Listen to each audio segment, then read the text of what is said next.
সন্দেশখালীর মণ্ডল পরিবারের কথা আপনাদের মনে আছে?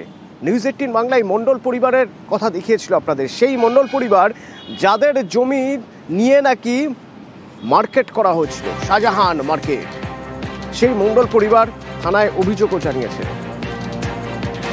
শাহজাহান জেলে যাওয়ার পর শাহজাহান ঘনিষ্ঠরা হুমকি দিয়েছে, সেই অভিযোগও জানিয়েছেন।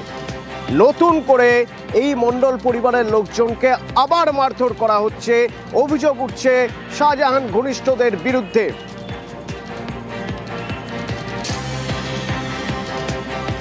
অনুপম রয়েছে সরাসরি আমার সঙ্গে। অনুপম, কেন নতুন করে মারধর করা হচ্ছে বা মারধরের অভিযোগ উঠছে? কারা মারধর করছে বলে অভিযোগ করা হচ্ছে?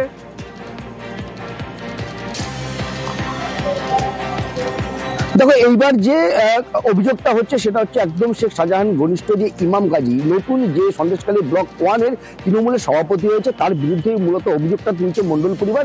তাদের যেটা মূলত অভিযোগ, এসআইআর সংক্রান্ত একটা তৃণমূলের সভা, এই যে শেখ শাহজাহানের যে মার্কেট বিতর্কিত মার্কেট সন্দেশখালী শেখ শাহজাহান মার্কেট, সেই মার্কেটের মধ্যে ইমাম গাজীর নেতৃত্ব হচ্ছিল। সেই সময় মণ্ডল পরিবারের লোকজন গিয়ে সেখানে তাদের বাধা দেয় যে এখানে সভা করা যাবে না।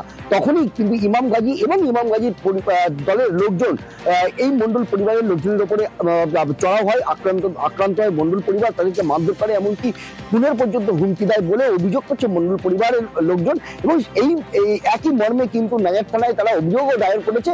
এবং এরপরেই কিন্তু এলাকায় কিন্তু রীতিমতো একটা চাঞ্চল্য সৃষ্টি হয়েছে। যদিও এই বিষয়ে আমরা যখন এই ব্লক সভাপতি ইমাম গাজীর কাছে যখন আমরা জিজ্ঞাসা করেছিলাম এই বিষয়ে, তিনি কিন্তু পুরোটাই বলেছে যে এই মণ্ডল পরিবারের যে নির্মল মণ্ডল, তিনি হচ্ছে একজন বিজেপি কর্মী, সেই জন্য তিনি রাজনীতি করার জন্য তাকে কালিমা লিপ্ত করছেন, একজন নতুন ব্লক সভাপতিকে কালিমা লিপ্ত করছে।